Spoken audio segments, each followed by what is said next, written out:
Halo semuanya, bagaimana kabar kalian? Masih bersama Mimin Revuki Channel. Di video kali ini Mimin mau membahas alur cerita manga one shot yang berjudul Reply Girl karya Rinrin 20001.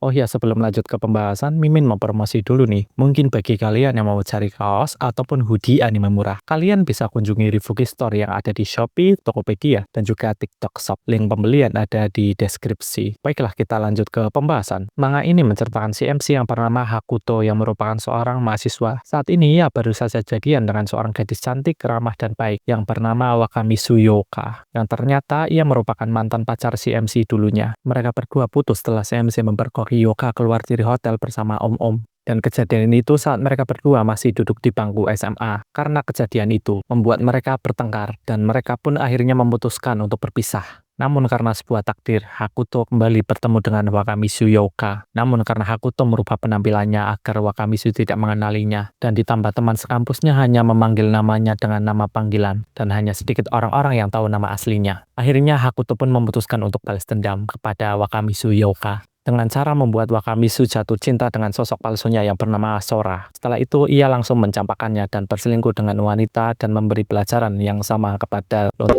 ini. Karena hal itu, Sensei memutuskan meminta bantuan kepada senior wanitanya yang nantinya akan berperan sebagai selingkuhan si MC. Maka rencana balas dendam kepada Yoka sangat sempurna. Si MC mulai mengajak Wakamizu kencan ke sebuah arena permainan arcade, namun Wakamizu terlihat sangat senang. Berbeda dengan perlakuannya dengan si MC dulu, terkesan ketus dan tidak peduli. Mereka pun memulai mengunjungi berbagai tempat, namun saat mereka berdua pergi ke sebuah karaoke, Yoka memperlihatkan sifat kekuknya yang selama ini tidak diperlihatkan kepada si MC dulu, dan ia tidak sengaja memperlihatkan sebuah mahakarya.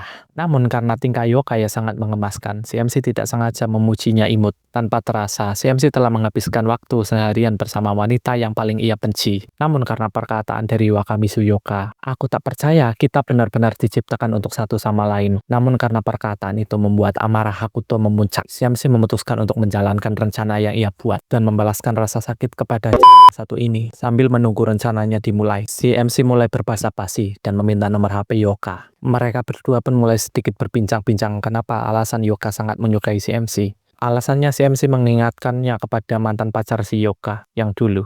Si MC pun bertanya kepada Yoka, berapa mantan pacar yang ia miliki, dan apa saja yang membuat ia mirip dengan mantan pacar si Yoka. Yoka pun menjawab dengan detail kebaikan mantan pacarnya yang sama dengan si MC. Lah gimana wong orangnya sama? Yoka pun menceritakan masa lalunya di saat ia putus dengan mantan pacarnya. Waktu itu ada kerabat yang mengunjungi Yoka, namun karena barang bawaan yang banyak, Yoka pun memutuskan membantu membawa barang bawaannya ke hotel di mana kerabatnya menginap. Namun hal itu malah kepergok si MC, dan ia pun langsung mengambil foto mereka berdua. Dengan bukti itu, si MC menuduh Yoka berselingkuh. Karena ego mereka masih tinggi dan mereka masih labil, mereka pun bertengkar dan akhirnya putus. Karena penyesalan, Yoka pun hanya bisa menangisi kejadian itu. Mengetahui kebenaran yang selama ini terungkap, si MC pun berteriak dan berkata, kalau kau tidak melakukannya, katakan saja sialan. Namun rencana balas dendam yang si MC buat tetap berjalan. Tiba-tiba senpai yang MC suruh datang dan menempel kepadanya. Namun si MC memilih untuk menghentikannya setelah ia tahu semua kebenarannya. Namun senpai itu tidak sengaja memanggil nama asli si MC.